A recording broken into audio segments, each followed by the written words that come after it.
Talk about your wife and kids and how they feel about the prospect of you running for president. What are they enthusiastic about? What do they have some trepidation about? Well, my wife of 39 years was not enthusiastic at all because, you know, I had a very long, arduous career in neurosurgery.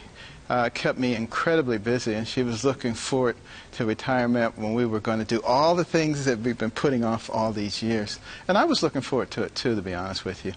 But once we started having grandchildren, she changed her mind rather dramatically, recognizing that their future was in grave jeopardy. And I've found that to be the case as I travel around the country. So many people are concerned about their children and grandchildren. I have 3 sons. They're all married. One's an engineer, one's a financier, and one's an accountant. They all are extremely level-headed and understand why it's necessary sometimes to do things that aren't your favorite thing to do. Dr. Carson, let's get down to brass tacks here. Every president has a personal weakness. For Ronald Reagan, it was jelly beans. For Barack Obama, it's cigarettes on the golf course. What is your personal weakness here? And be honest with us. I'm probably too nice. Some people tell me. Oh, come on. And some people say, how could you be considering running for president because you're too nice? What would your wife say if I asked her about what your personal weakness or your personal vice is? Donuts, she would pizza, cigarettes, exactly the same thing. She would, Dr. Carson? She would say that I'm too nice and that I allow people to take advantage of that niceness. But don't mistake niceness for lack of conviction. Dr. Carson, do you do any imitations? No. You don't?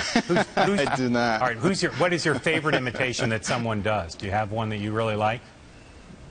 Like Joe Piscopo's Sinatra? Rich Little's Richard Nixon? I'm offering you up options. Well, Rich Little used to do a great imitation of Bill Clinton. He did. How's your Bill Clinton? He did great imitations of everybody. Can you do a good Bill Clinton? No, just give it a try. I wouldn't even attempt. Just say I feel your pain. I wouldn't even attempt.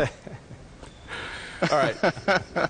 I can say the words, but I'm just not into that. Right. Dr. Carson, as a brain surgeon, I'm sure you've spent a lifetime having people jokingly compare the difficulty of different things to brain surgery. So, semi-serious question here. Which do you think is a harder job, being a brain surgeon or being President of the United States?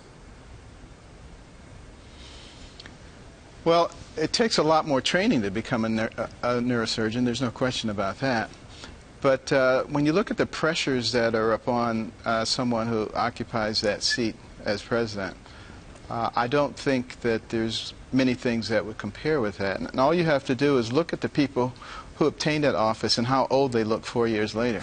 All right, it's very wearing on you. Dr. Carson, final question. You had a long association with Fox News, which you've now ended because you're exploring running for president. Do you consider Fox News coverage to be completely objective or with at least something of a partisan slant? Well, I think they're as fair and balanced as a news organization can be.